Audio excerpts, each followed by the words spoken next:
तो अभी एक दिन पहले एक न्यूज़ आई है कि Indian government is about to ban all Chinese smartphones under 12K and I think this will be painful. Let's talk about why. अभी इंडिया में जितने भी स्मार्टफोन ब्रांड्स हैं उन सबको पता है, जितने भी लोगों ने जितने भी लोगों ने Xiaomi, Realme इनके फ़ोन यूज़ करे हैं, उन सबको पता है कि इनकी सर्विस इंडिया के अंदर कितनी ज़्यादा अच्छी है। और आई डोंट थिंक किसी भी इंडियन कंपनी की सर्विस अभी इतनी ज़्यादा अच्छी है जो इन लोगों की सर्विस के अलावा आसपास compete भी कर पाए। अब देखा जाए तो इंडिया में कौन कौन सी कंपनीज़ हैं, माइक्रोमैक्स, लावा, कार्बन, जो कि सिर्फ माइक्रोमैक्स इनमें से थोड़ा बहुत एक्टिव है, वो भी थोड़ा बहुत ही है। लावा तो ऑलमोस्ट डेड है, समझो बीच बीच में 2 साल में एक आध बार फ़ोन आते हैं, फिर 6-7 महीने में एक आध बार अपडेट, तो कोई सेंस नहीं है, वो उसे रेगुलर कंपनी नहीं बोल सकते।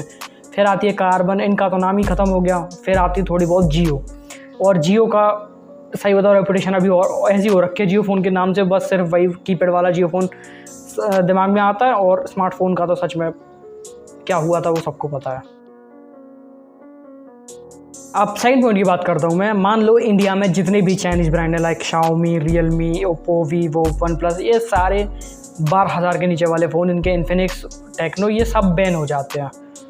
ये सब बैन होने के बाद आप खुद समझो अब कौन कौन सी कंपनी बची। इंडियन में बात करूँ तो माइक्रोमैक्स, जो कि थोड़ी बहुत एक्टिव है।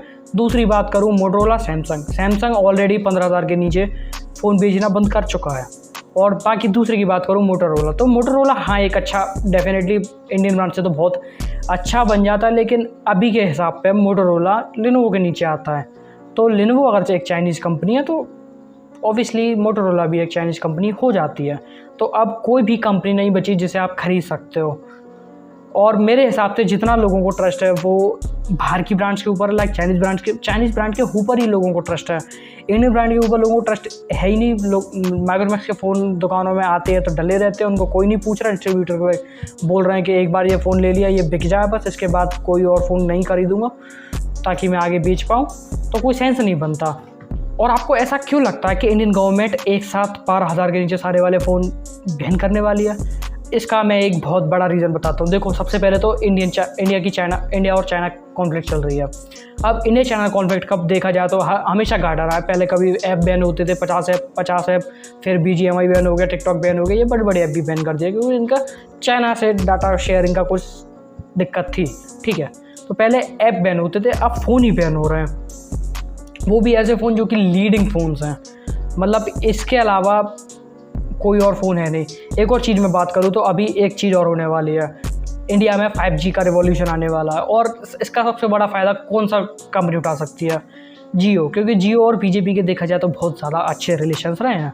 तो जब 4G आया था तब भी माइक्रोमैक्स के बहुत बुरे हाल हुए थे, क्योंकि 4G के टाइम पे माइक्रोमैक्स 4G पे शिफ्ट नहीं कर पाया था और MI ने आके पूरा मार्केट टेक ओवर कर लिया था। लेकिन उससे पहले एक और ब्रांड बहुत ज़्यादा टॉप पे चल रही थी, लाइफ। अगर आपने सुना हो तो लाइफ, हाँ, जियो के टाइम पे जब जियो 4G आया था तो लाइफ के फ़ोन्स में ही जियो चलता था, और वो फ़ोन 4-4 हज़ार के अंदर आ रहे थे, और वो बजट उस टाइम के हिसाब से बहुत कम था और डेफिनेटली बहुत अच्छे फ़ोन दे रहे थे। लेकिन अभी के हिसाब में ये 12,000 वाला बजट जो है, 12,000 के नीचे वाले ये जितने भी स्मार्टफोन, सबसे ज़्यादा 50% ऑफ स्मार्टफोन इसी बजट में बिकते हैं। तो अभी दोबारा से अगर कोई लाइफ जैसी कंपनी आती है जियो की तरफ से, तो डेफिनेटली इससे सबसे ज़्यादा फ़ायदा जियो को ही होने वाला है, और at the end Indian government को भी थोड़ा बहुत, लेकिन होने तो वाला है। अब इसमें जो लोग चाइनीज़ ब्रांड्स को सपोर्ट करते हैं, मतलब मोस्टली लोग सपोर्ट करते ही हैं, इस बात में कोई शक नहीं है, लेकिन उनका बहुत बड़ा घाटा है। देखो, फिलहाल एक माइक्रोमैक्स अच्छी कंपनी है, लेकिन माइक्रोमैक्स का कोई भी 5G फ़ोन नहीं है, तो लोग खरीद नहीं सकते। लावा का आई डोंट थिंक, लावा का एक अग्नि 5G आया था जो कि जिसको कोई ख़रीदना नहीं चाहता। फिर लावा का ब्लेज आया था जो कि डेफिनेटली कोई ख़रीदना नहीं चाहता, क्योंकि A22 2022 के अंदर कोई नहीं ख़रीदना चाहता।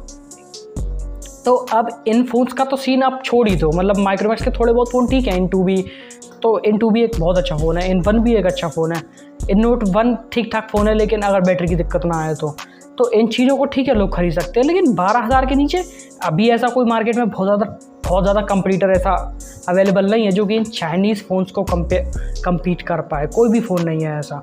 और अगर ऐसा हो जाता है कि मान लो चाइनीज़ ब्रांड्स के 12,000 के नीचे फ़ोन बैन हो गए, तो 12,000 के ऊपर वाले ही फ़ोन चाइनीज़ ब्रांड्स लॉन्च कर सकती हैं, और उनमें ही हो सकता है कि ऐसा बिल्कुल भी अच्छा नहीं लगेगा और उनमें G35 आ रहा है तो, या फिर ए सीरीज़ के प्रोसेसर आ रहे हैं। तो ये अपने आप में घाटा है, अभी के हिसाब से थोड़ा बहुत स्टेबल हो चुका था इंडियन मार्केट सीन, लेकिन हो सकता है कि इससे और ज़्यादा चीज़ें ख़राब हो जाएँ।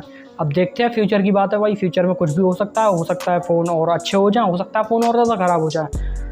तो जो भी है वो देखा जाएगा। तो ये वीडियो सिर्फ इतना ही है। अगर ये वीडियो आपको पसंद आई तो लाइक मारो, मेरे को पहली बार देख रहे हो तो चैनल को सब्सक्राइब कर लो। बाकी मिलते हैं नेक्स्ट वीडियो, तो उसके लिए साइनिंग आउट।